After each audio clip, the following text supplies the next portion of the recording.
Bakit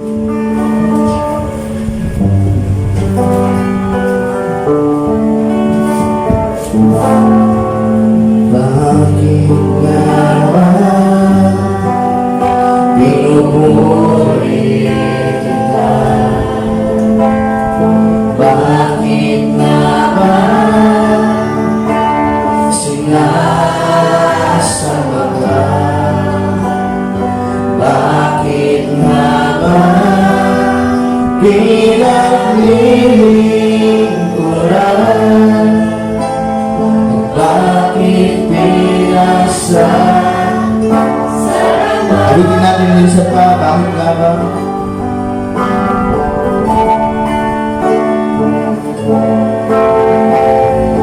Bakit nga ba pinupuri kita?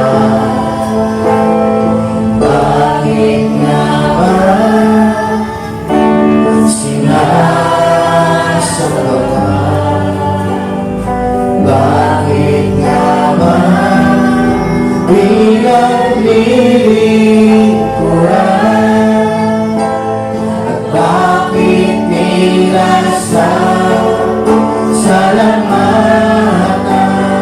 Nais ko ibigay ka, hindi dahil sa pagpapala.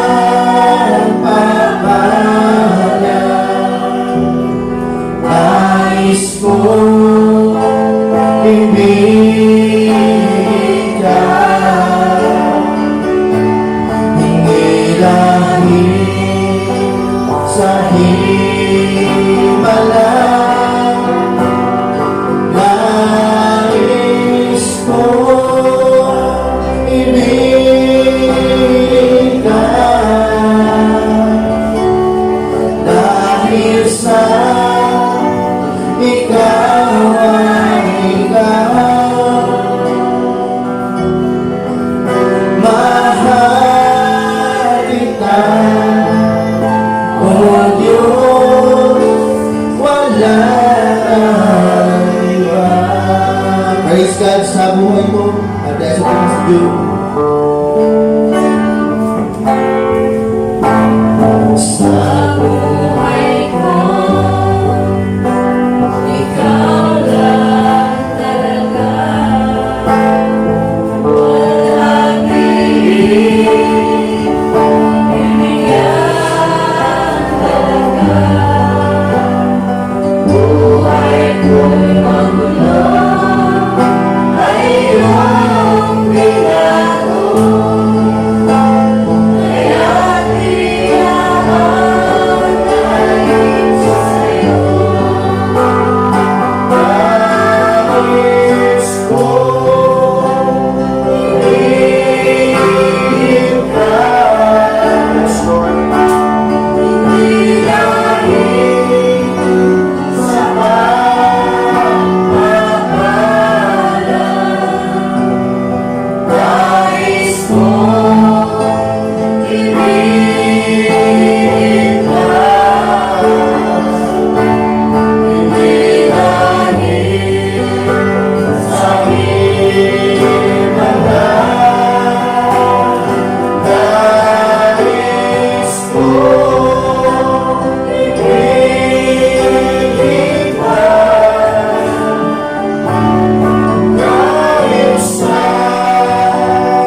pangalan ng Panginoong Kristo at Panginoon, nagpapasalamat kami sa gabing ito at patuloy na Panginoon, sinasampahan namin at tulad ng aming inawit, hindi dahil sa kami ay pinagpapala mo, hindi dahil sa mga himala na aming naranasan sa aming mga buhay, Panginoong Diyos, kundi dahil sa Ikaw ay Ikaw, Panginoong Diyos, at maraming salamat, Lord, sa gabing ito at minsan pa ay muli, nandito mo ang bawat isa.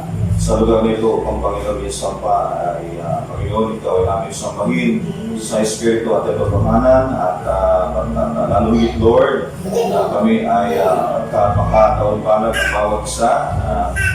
Panginoon, na narito ngayon upang kami ay sama-sama na Panginoon at Panginoon na mabuhay at magpasalamat sa iyong dakilang pangalan.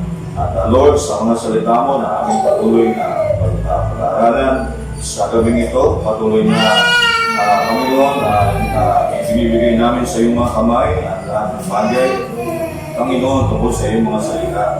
At patuloy ang aming panalangin ay ikaw po ang patuloy na magturo at mangaral sa bawat individual na iyong gabi at sa bawat mga kapatid ng Lord na maabot ng mensaheng ito, Panginoon, sa pamamagitan ng pag-record, Lord, ng mga mensaheng ito, Lord, at alam namin ito ay makakaabot sa kinauukulan, Panginoong Diyos, ng mga pedestrianadong binhi, Panginoong Diyos, sa anumang kaparahanan, ito ay makarating, Panginoon Ama.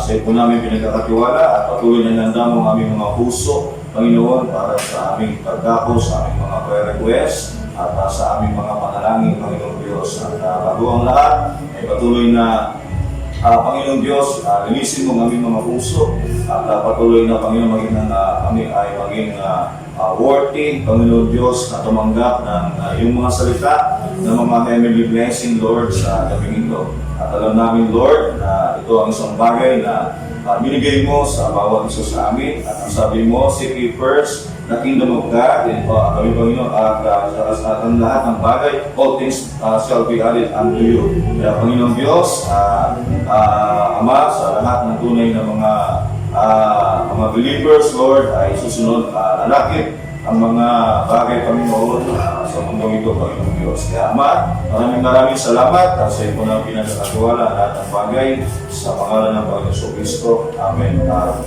Amen. Okay, bago tayo pakaupo, ay nais ko munang basahin ang ating text sa book of Galatians, chapter 3. Galatians chapter 3, verse 16, at tatalog tayo na 29. Okay, sabi dito sa Tagalog, ngayon kay Abraham niya sinabi ang mga pangako sa kanyang binhi.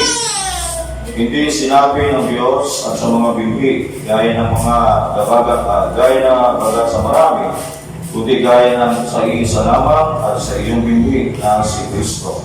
Sa 29, sabi niya, at kung kayo kay Kristo, kayo nga'y binhi ni Abraham at mga tagapagmana ayon sa pangako. So ito ang mga salita ng ating Panginoon at ang namari na kami po, mga kapatid.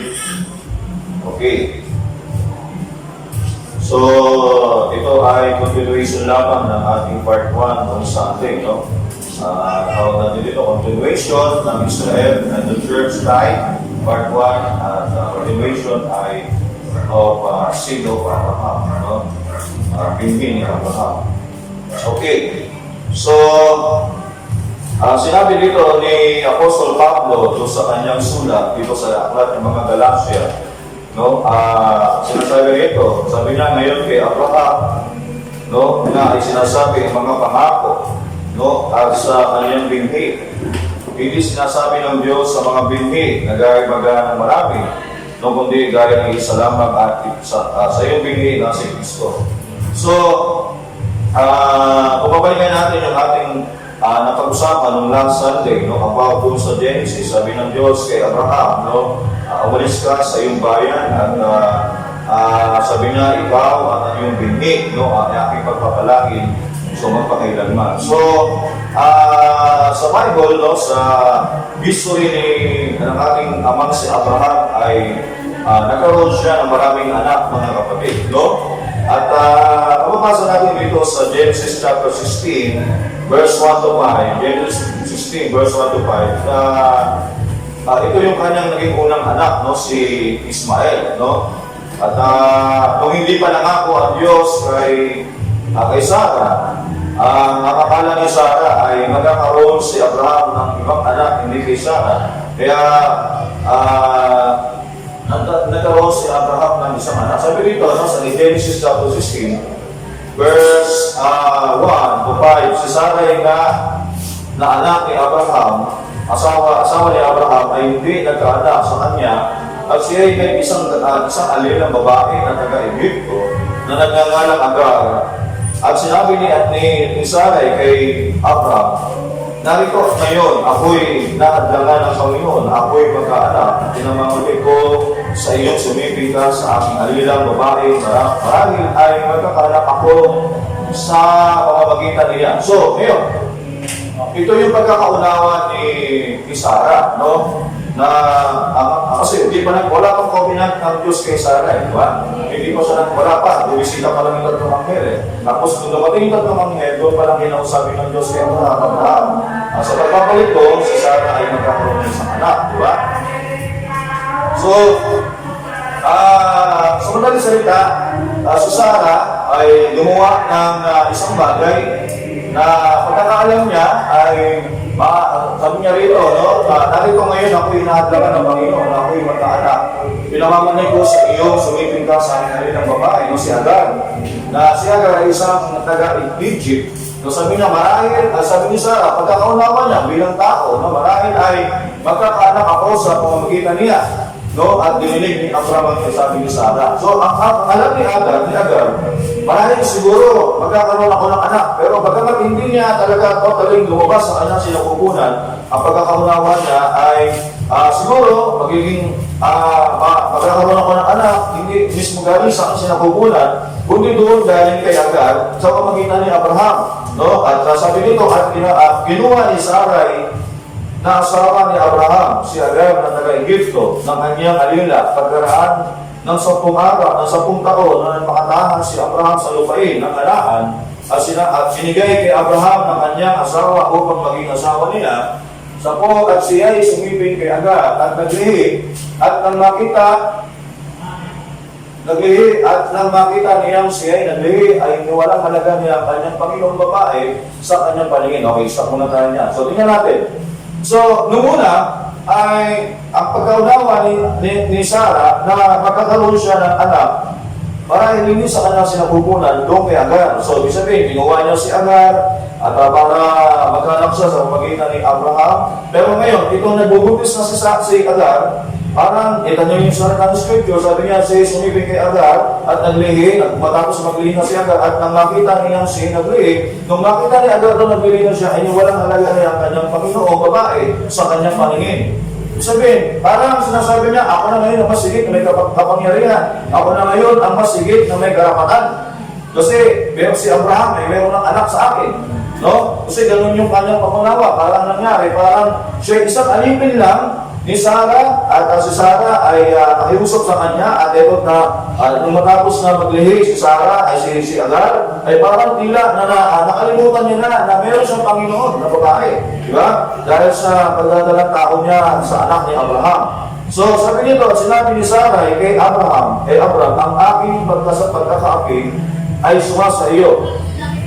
No, inudulot ko ang aking alila sa iyong sinapupunan, at nang makita niyang siya ay naglihi, ay iniwalan akong kabuluhan at sa kanyang paningin ang Panginoon ang umalo sa akin at sa iyo. Sabi sa madaling salita, nagkaanak si Agar. Ang pangalan nito ay Ismael. Pero sinabi ng Diyos sa ibang talata, sabi niya, hindi magmumula Abraham kay Ismael ang pangako.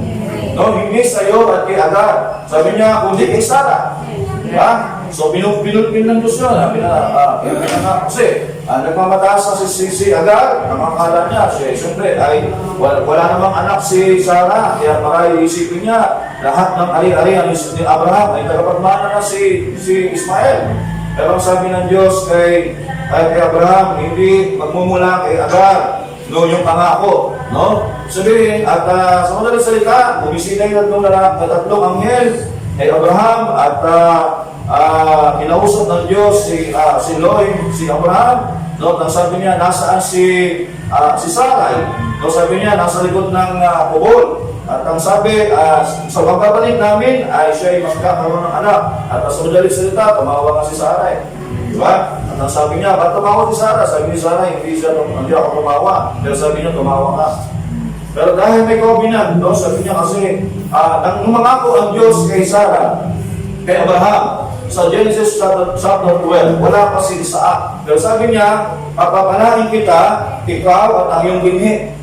Ibig sabihin, hindi pa nangangako ang Diyos, pero meron ng pangako, mga kapatid. Sabi niya, no? At ang pangako ay ibinigay ng Diyos, no? At ang pangako na magkakaroon ng isang anak, si Abraham at si Sarah, no? At yun ang pangako. Kaya nga sabi ni Pablo doon sa Galacia, no? Sabi niya sa Galacia chapter 3:16. Okay. Sabi dito, no? Sabi ni Pablo, ngayon kay Abraham, niya sinasabi ang mga pangako, no? At sa kanyang binhi. Sabi niya, tingnan nyo, singular, binanggit niya Apostle Paul, no? Hindi sinasabi ng Diyos sa mga binhi. Kasi sa literal, maraming anak si Abraham. O, tingnan natin yung another verse, no? Dito sa Genesis 25. Ay, wala ba? Okay, Genesis 25 verse 1. No, matapos na mamatay si Sarah, no, dahil sa kanyang katandaan. Sabi dito, Genesis 25 verse 1, at si Abraham ay nag-asawa ng iba, no, matapos mamatay si Sarah, at ang pangalan ay si Tura, at naging anak nito sa kanya si Zimram, panguna, pangalawa si Joksan, at si Metan, pangatlo, at si Mikiam, pangapat, no, at si Isbak, at si Suwa, no, 6. So, sabihin, pagsasamahin natin si Isaac, Ismael, at yung last yung 6 ay nagkaroon si Abraham ng 8 anak, no, na literal sa kanyang sinapupunan, no, sa kanyang tadyang, mga kapatid. Kaya sinabi ni Pablo ay sabi niya, pinapangaral niya sa Galacia, no, sabi niya, nung mangako ang Diyos sa aking amang Abraham, no, hindi sinasabing mga binhi, kundi sinabi niya dahil maraming anak si Abraham, no, kundi sabi niya sa isa lamang binhi, no, at sa kanyang binhi, nagaya baga ng marami, kundi dahil ng isa lamang, at sa iyong binhi na si Kristo. Sabihin, tinutukoy doon ng Diyos, no, sabi niya, Abraham, no, yung tinatawag na unconditional covenant, no, pagpapalain kita, ikaw, sabihin, magmumula sa kanya, siya yung father of faith, no, at sa kanyang pananampalataya, nagbunga yung kanyang pananampalataya, no, ang bunga nito ay walang iba kundi ang ating Panginoong Kristo, no, siya yung tinatawag na naging bunga ng pananampalataya ni Abraham, kundi si Kristo, hindi si Isaac. Si Isaac ay binhi ni Abraham sa literal, no, siya yung sa literal, siya yung talagang binhi ni Sarah at ni Abraham, mga kapatid, no, na pinangakuan lahat ng mga ito, ari-arian ni Abraham ay ibinigay kay Isaac ang lahat-lahat ng pangako, mga kapatid. Sabi niya, no, pagpapalaki yung binhi ni Abraham. Kaya nagkaroon ng dalawang klaseng binhi, literal na binhi at yung tinutukoy na spiritual seed, mga kapatid. So dito ay spiritual seed, ito tinutukoy, mga kapatid, no? Okay, dito sa book of Romans chapter 9. Basahin natin yung Romans chapter 9. Verse 7. Simulan ko verse 7. Sabi dito, sabi niya, sapagkat sila ibinhi ni Abraham, ay mga anak na silang lahat, kundi kay Isaac tawagin ang iyong binhi. So alam natin, sa literal, ay anak talaga lahat ni Abraham yun. Lahat sila, si Ismael, at iba pang anak niya. No? Sabi niya, hindi sabi dito, sapagkat sila binhi ni Abraham, ay mga tagapagmahal, ang mga anak silang lahat, kundi kay Isaac tatawagin ang iyong binhi. Sabihin, ang pangako, yung tinatawag na bibigyan ng pangako, no, pag sinabi mo kasi pangako, ito ay nagmula sa Diyos yan eh. Pag nilaliman mo ang malalim, yung sa pangako ay yung tinawag niya before the foundation of the world.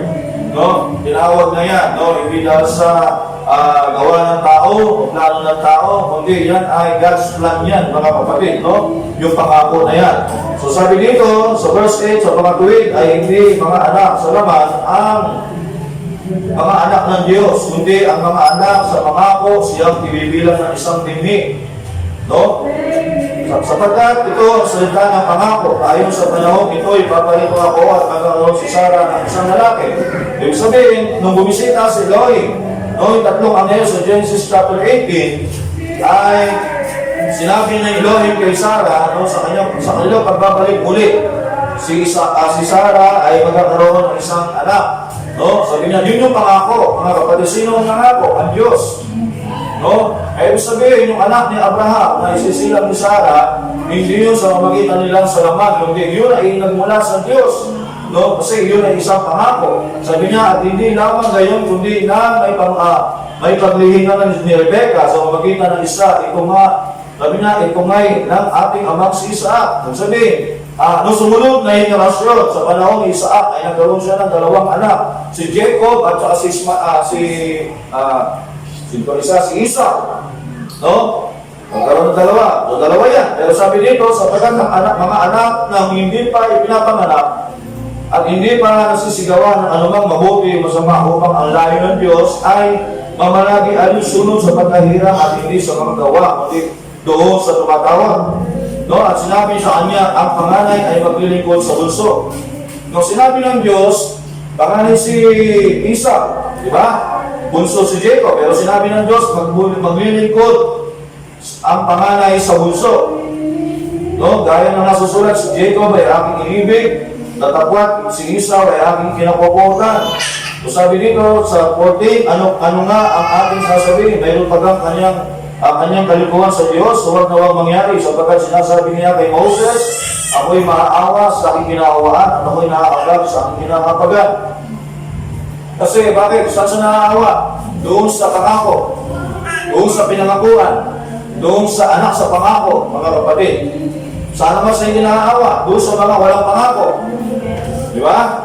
Kaya nga, iba ang tao kapag may pangako ang Diyos sa kanya, mga kapatid. So maraming mga sinasabi sa Biblia, kahit na si Sarah, nagtawa na sa Diyos yan di ba? Tinawanan niya ang salita ng Diyos, madaling tututusin, pwede patayin agad ng Diyos yan o mismo.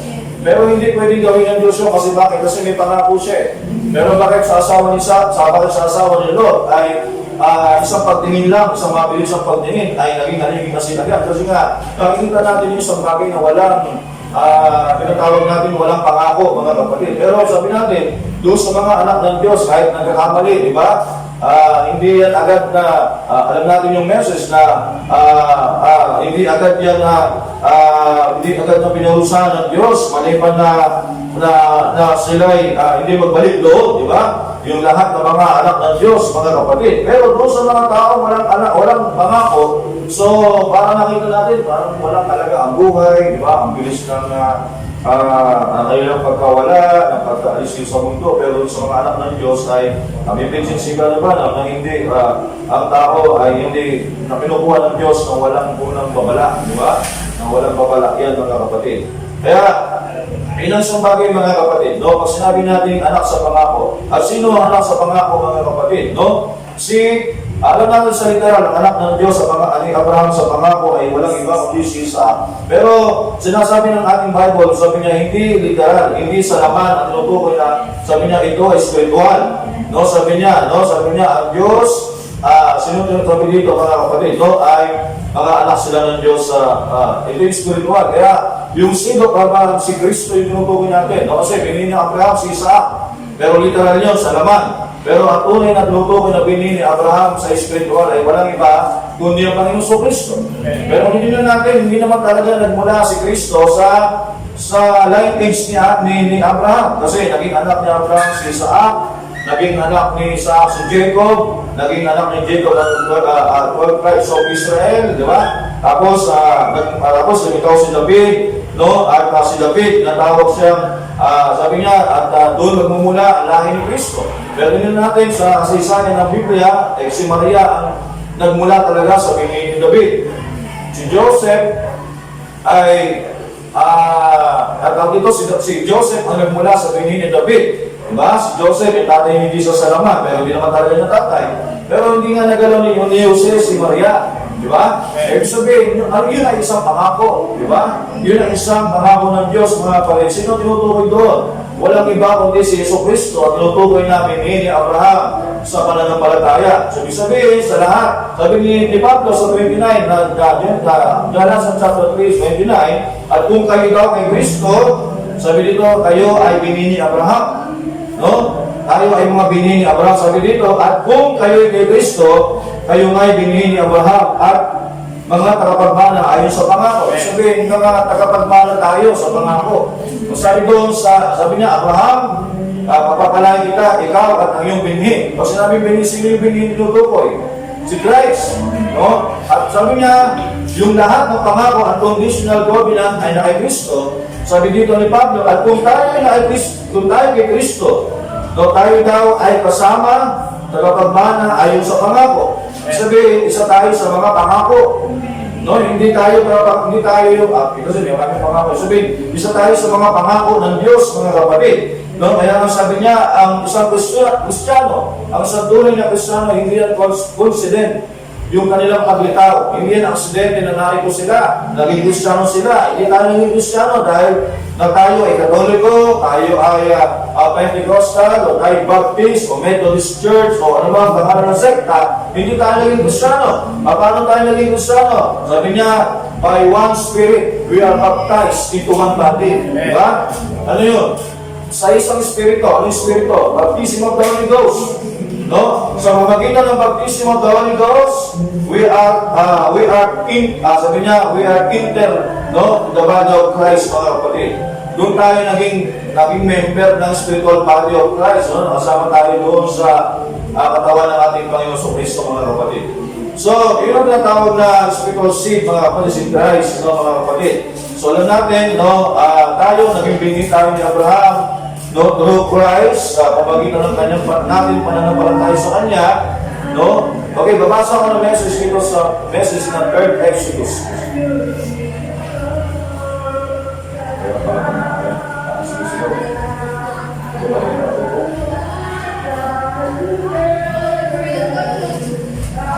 Okay, 3rd Exodus message.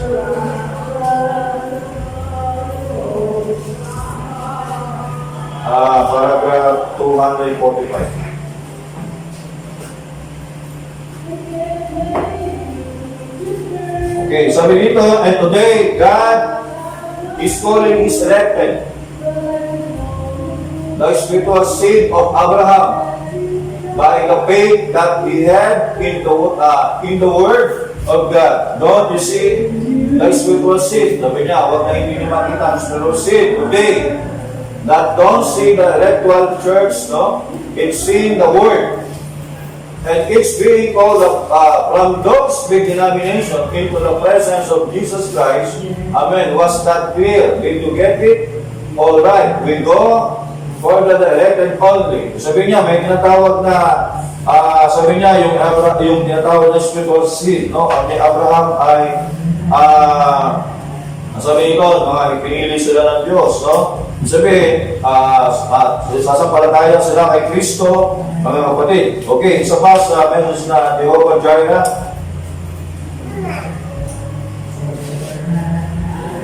Jehovah Jireh number 2.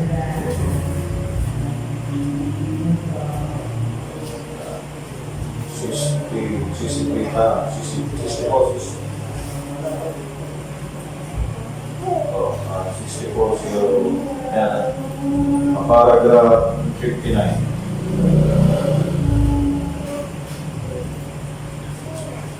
Sabi dito, now Abraham, the promise was made to Abraham and his seed after him. No, not only Abraham, but his seed. Now, the seed, natural seed of Abraham was Isaac. No, but the spiritual seed of Abraham faith was Christ. Yung sinabi ng Diyos, no, ay Abraham, umalis ka sa iyong bayan. Iwanan mo ang lahat. Nung umalis sa Abraham, total separation of sa lahat ng bagay, Yung paggawa ni Abraham na yun, siya tinawag ng ama ng pananampalataya. So, sabihin, yung kanyang pananampalataya, nagbunga yun, no? At ang kanyang anak na pananampalataya, na tinutukoy dito, walang iba kundi si Kristo. Sabi niya, not through Isaac, all the world was blessed. Sabi niya, hindi sa pamamagitan ng Israel, magpapalain ang lahat ng bansa. No? Yan sinabi, hindi daw sa pamamagitan ng Isaac, sa panagmula ng Israel. Iba kay Isaac. Sabi niya, not through Isaac, hindi daw sa pamamagitan ng Israel, all the world was blessed. Ng lahat ng mundo magpapalain, but through Christ, the royal seed, all the world was blessed. No, for he died for all people, for nation and all peoples. So, yun sinabi ng message, mga kapatid, no? Saan daw papapalain ng lahat ng mundo, sa buong mundo, sa pamagitan ng spiritual seed, walang iba kundi si Kristo, mga kapatid. Okay, sumunod na muna ako sa mic. Ito, pinakapos ko na. Okay. So, dito naman sa message na possessing the gate of the enemy of the trial. Possessing the gate of the enemy. The trial. Paragraph 107. Okay. Sabi dito, now I wish we had time to get the more heroes.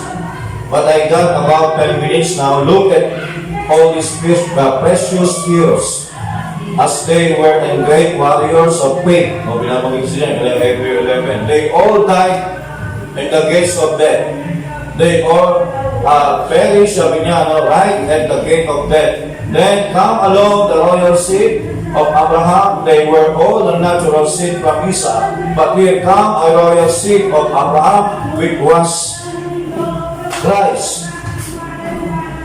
Kaya nga doon sa Hebrew 11, lahat ng mga sa pananampalataya ni Abel, di ba? Binanggit doon sa pananampalataya, puro pananampalataya yun. Kaya yun ang mga heroes, tawag dyan. No? At ang pinagmulan ng lahat ng pananampalataya, walang iba kundi si Christ, no? Yung ating royal seed of Abraham, which was Christ. Sabi na, Abraham 6 of faith. What we're supposed to be, just see how whether we are or not. The natural seed only was a type. All other was born of natural birth, but become a virgin birth. Sabi niya, see, that was not of the seed of Abraham. Then a Jew become by the seed of faith of the promise. And then we're supposed to be his children through this man. Sabi niya, what he did, he went, when he was on earth, sabi niya, he conquered, possess, sabi niya, every gate, the enemy. Nung nandito sa lupa, namayubay sa krus ng Kalbaryo, sabi niya, lahat ay napagtagumpayan niya. No?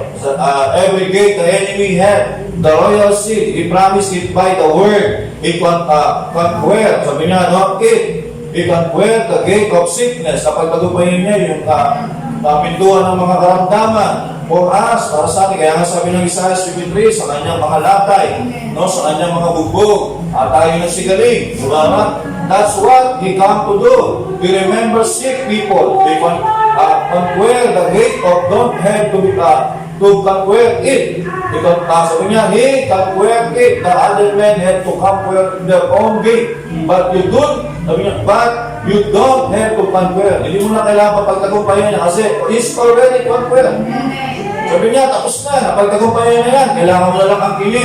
He conquered the gates of sickness. And what did he do when he conquered the gates of sickness? Saying that he will, whatever you ask on earth and whatever you bound in earth, he will bind it in heaven, give us the key of to the gate. Sabi niya, no, he conquered the gate of temptation. Ano sa Tagalog temptation? Mga tukso.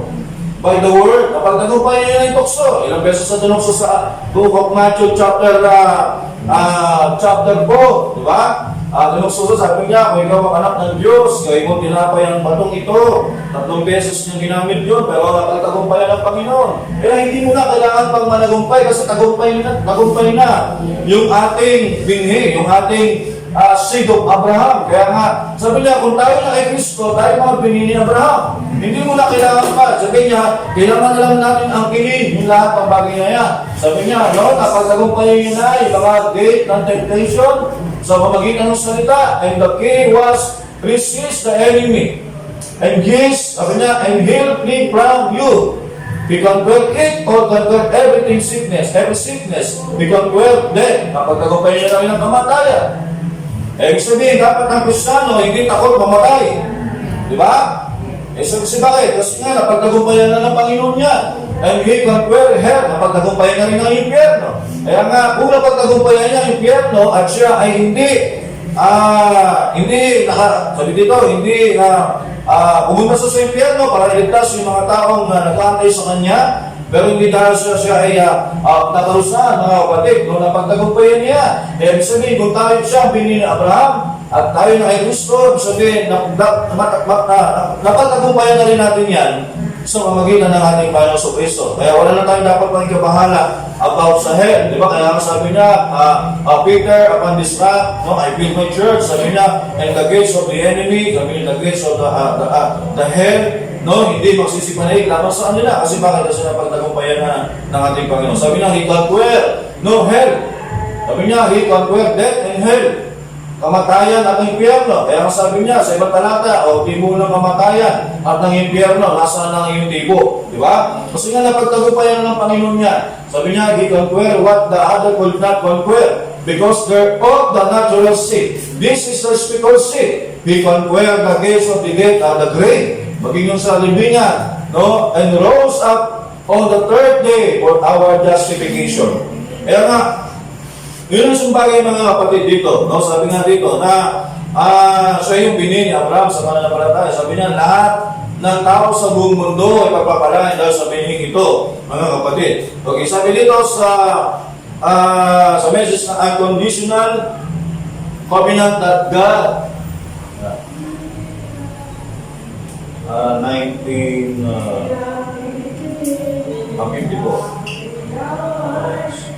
03, 110, paragraph 110.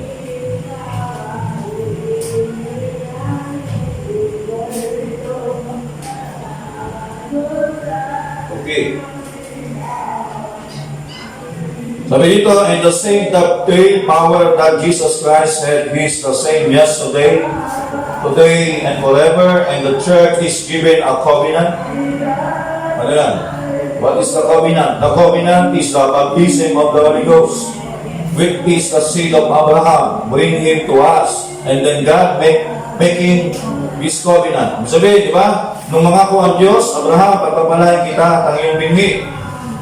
Pagkatapos, pinatunayan ng Diyos, ang Diyos ay nagbigay ng covenant kay Abraham, no, ay confirmation. Pinatunayan niya kanyang sabihin, nagbigay siya ng confirmation kay Abraham through circumcision, sa pagtutuloy sa laman. Kaya nga sa lahat ng binhi, lahat ng literal na anak ni Abraham, lahat ng lahi nila ay ito ay tinutuloy, no, sa laman, no, kasi ito ay isang literal o isang itong pinapakitang tipo. Ngayon sa bilang spiritual, ano ang circumcision sa atin, no? Sa atin ang circumcision is baptism of the Holy Ghost, no?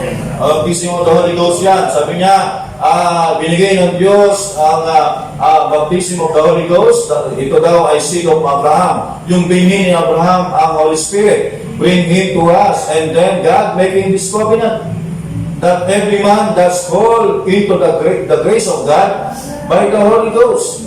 Sabi niya, has the same promise that Abraham had to eternal life. Okay, so sabihin, sa lahat ng mga Espiritu Santo, yan yung pangako. Sila yung mga pangako, mga kapatid. No, hindi tayo naging anak, ulitin ko, hindi tayo naging anak ng Diyos dahil tayo ay Katoliko, tayo ay Baptist, Methodist, o Pentecostal group, o namang denomination. No, tayo ay naging Kristiyano by the baptism of the Holy Spirit. Kasi ang baptism of the Holy Spirit, yun yung new birth, di ba? Diyan lumalabas yung new birth, mga kapatid. So tayo naging anak ng Diyos dahil sa baptism of the Holy Spirit. Who is the Holy Spirit? No? Jesus Christ yan in the form of the Holy Ghost, mga kapatid. At kapag nasa iyo ang Holy Ghost, kinukonfirm ng Diyos ang kanyang covenant sa bawat isa. Sa lahat ng mga may mga Holy Spirit, no, yan yung sila yung mga pinangakuhan. No, nasa kanila yung pangako. No, kaya nga, sabihin, hindi tayo anak ng Diyos sa laman. We are sons and daughters in the spiritual seed, mga kapatid, through Christ, through faith of Christ, mga kapatid, no? Sa pamagitan ng ating pananampalataya kay Kristo Jesus. Okay, talong tayo yung 115. Diyan pa rin, sis. Okay, sabi diyan, the bride is the covenant people. Okay, sabi niya, ang nobya daw ni Kristo ay ang mga taong ano yung covenant? May pangako. Yeah, pero, di ba? Pag sinabing bride, hindi yan group, no? Hindi yan denomination. Pag sinabing bride, this is individual, no? A pair na, yan, sabi niya, the bride is the covenant people unconditionally. No, sinabi ay ang covenant ng Diyos diyan ay unconditional. No? Paano ng Diyos matutunayan na ang isang tao ay nobya ni Kristo, bride of Christ, sa pamamagitan ng kanyang covenant. Ano yung covenant? Holy Spirit. Kapag meron kang Holy Spirit, si Kristo yon, yung pangako na yon ay unconditionally. No? Kasi pag sabihin, pag nasa iyo si Kristo, no, ay nakupulfill na yung pangako ng Diyos kay Abraham sa pamamagitan ni Kristo. Sabi ni Pablo, we are Abraham's seed through faith in Christ Jesus, mga kapatid. No? At kung tayo kay Kristo, tayo ay binili ni Abraham. Ibig sabihin, we are bahagi tayo ng pangako ng Diyos kay Abraham through Christ, mga kapatid. God called you out of the world. Tinawag tayo ng Diyos, at tulad ni Abraham, labas sa mundong ito. Hindi naman sinabi, maging out of this world tayo. Hindi po, mga kapatid. Hindi tayo, magkawag tayo maging carnalism. Pag sinabing, God called you out of the world, hindi yan literal. Spiritual niya kasi ano yung spiritual? Ano naman ang spiritual dito sa mundo? Yung tinatawag natin system. Di ba? Yung mga sistema dito. Di ba? Yan yung tinatawag niya. Sabi niya, gave you the Holy Ghost. Binigyan tayo ng Holy Spirit, the seed of Abraham. Yung Holy Ghost ang seed of Abraham. No, kapag nasa yung Holy Spirit, nasa Holy Spirit yung tinatawag natin unconditional covenant ng Diyos. No? Paano malalaman natin na nasa mga tao yan? Eh, siyempre, sa pamagitan ng covenant, confirmation. Ano yung confirmation? Holy Ghost. Kasi madaling sabihin na sabi nga, hindi lahat ng Israel ay Israel.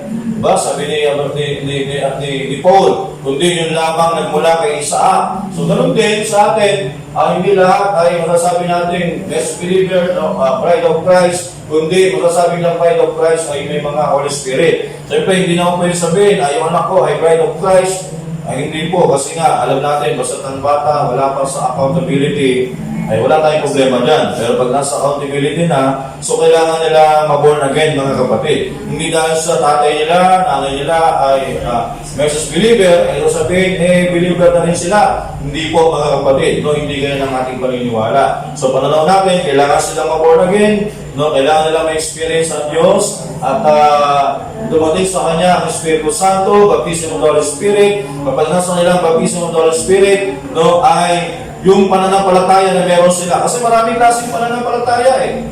May pananampalatayang Baptist, may pananampalatayang Methodist, may pananampalatayang Pentecostal, may pananampalatayang Katoliko, may ibang klaseng pananampalataya. Pero sabihin, doon sa tunay na true faith na sumasagot sa salita ng Diyos, paano mo malalaman totoo yun? Sa pamamagitan ng covenant. No? Ano yung covenant na yun? Ay, kapag nasa yung Holy Spirit, ang baptism of the Holy Ghost, yun na yung pagpapatunay na yun ang totoong pananampalataya na kapatid sa iyo.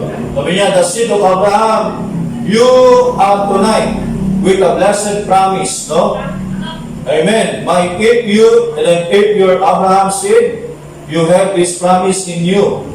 No? Sabi niya, kapag nasa iyo yung Abraham's seed, yung Holy Spirit, you have this promise in you. May pangako sa iyo, mayroong covenant sa iyo ang Diyos. Kahit sa magpunta, sabi ng Diyos, sa lahat ng iyong tapakan ng iyong paa, Abraham, lahat ng manipon ng iyong papa. Hindi yung sabi matutungan mo ha. Sabihin, nandito ako sa club, nagpapala ng Diyos ko. Hindi, huwag kang karnal. Lahat ng akin daw mangipo. Hindi. Sinabing matapakan, no? Lahat ng matapakan mo sa salita ng Diyos, lahat ng mangipo mo sa salita ng Diyos, iyo yan, mga kapatid. Kaya kahit sa mapunta, dahil tumatayo ka sa salita ng Diyos, at tinawakan mo sa salita ng Diyos, no, ay nararamdaman din yan yung mga nasa paligid mo, mga tao nasa iyong paligid, kung pinagpapahalaran sila, kasi nga dahil sa iyo, mga kapatid, no? Sabi dito, napasama ka sa pangako, kasi may pangako no? Sabi niya, you believe God regardless of what take place, the Holy Ghost make you believe in anyhow see. Okay, so yun ang bagay mga kapatid, no? Kapag nasa atin ang Espiritu Santo, kasi yun ang isang bagay mga kapatid, no? Kapag meron tayong Holy Spirit, no? Doon lang napapatunayan na wala tayong dapat na katakutan kapag nasa atin ang Holy Spirit, no? Ay binigay ng Diyos sa atin ang kanyang covenant non-conditional. At ang Diyos ay may pangako sa lahat ng mga taong na may Holy Spirit, mga kapatid. No? So, sabi dito sa paragraph 188,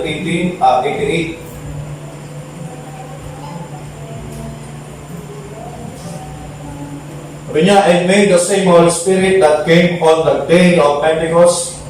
Sabi niya, kung paano yung bumaba sa day of Pentecost, Acts chapter 2, ano yan, Holy Spirit yan, na-divide sa 120 katao. Sabi niya, to go forth and to bring forth the seed of Abraham to the promise of God. May He do His work tonight here in this building, for I ask it in Jesus' name. Amen. So sabi ng ating kapatid, no? Na the same doon bumaba sa day of Pentecost na nasalita sa iba't ibang wika ng si Pedro, nung wala pa yung Holy Spirit, natakot nga siya. Di ba? Nagtago si Pablo na inaasa ng loob at pinagkailan niya ang Panginoon sa Kristo. Kaya nga, nang makausap sa ng Panginoon sa Kristo sa muling pagkabuhay, sabi niya, Pedro, iniibig mo baga ako?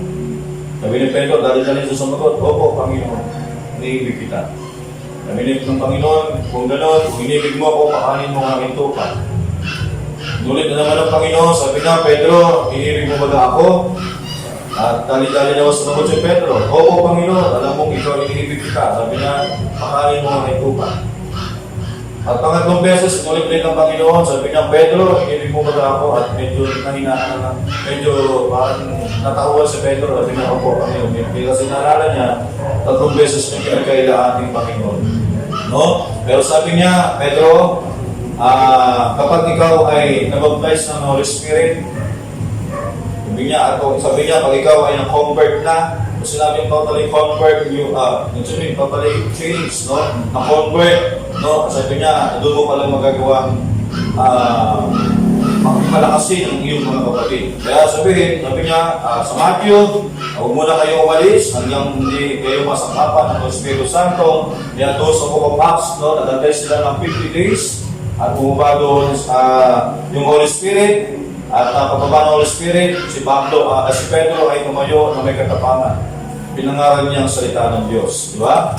At ano yun mga kapatid? Kasi nga, yun yung nagbigay ng kalakasan kay Pedro mga kapatid. So ganun din sa atin, sa bawat doon sa atin, na kapag dumating ang panahon na meron tayong Holy Spirit, hindi natin pwede sabihin, alam ko yung mensahe, napapasa ko yung mensahe, at ako ay nasa mensahe, pero as long na wala tayong silo, Abraham na nasa atin, hindi pa rin darating sa atin ang pangako. Kahit may sakit tayo, pag nag-pray tayo, hindi gagaling. Kasi tutupad lang ang pangako kapag ang bindi ni Abraham ay nasa atin. Kasi doon sa bawat salita natin, no, ay obligado ang Diyos na tuparin ang kanyang pangako kasi meron pangako na nasa atin.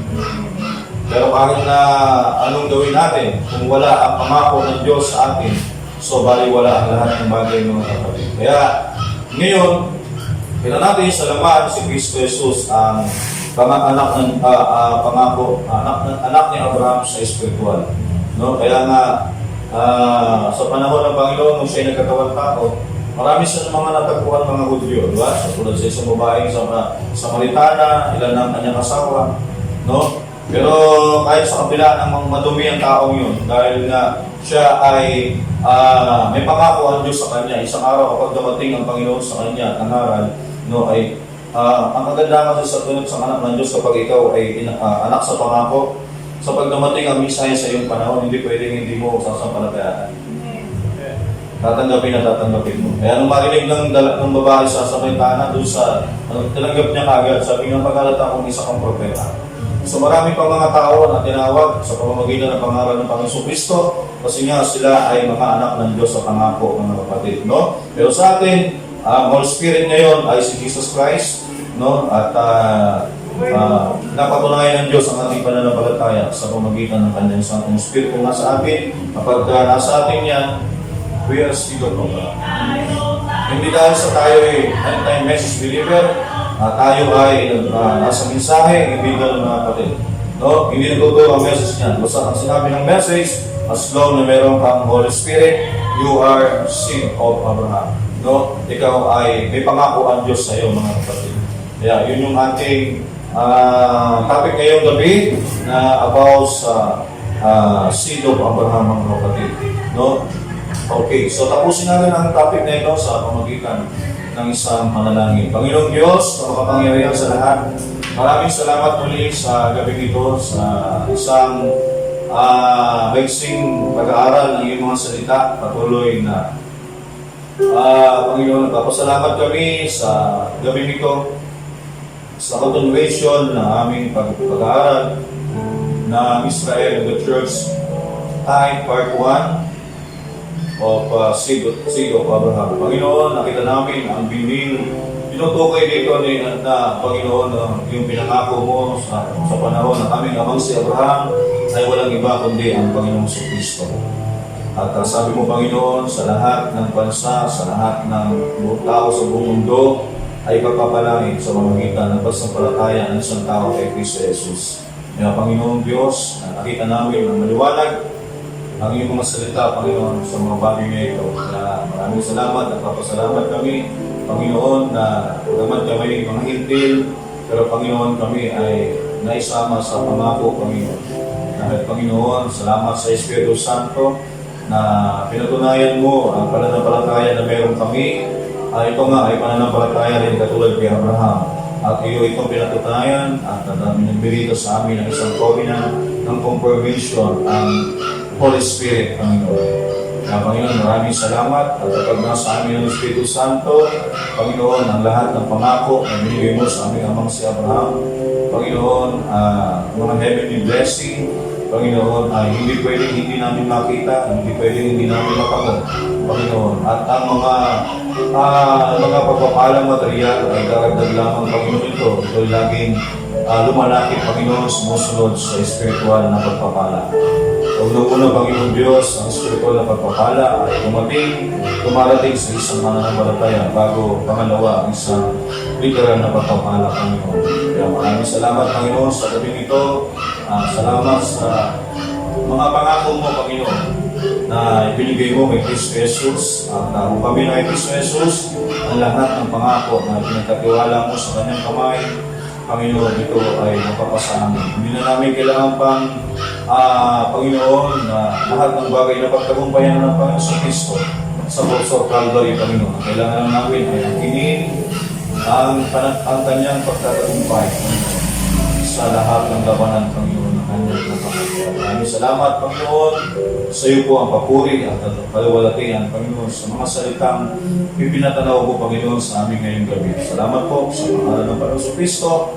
Amen at Amen. Okay, so kawin pa, wait natin bago tayo sa ating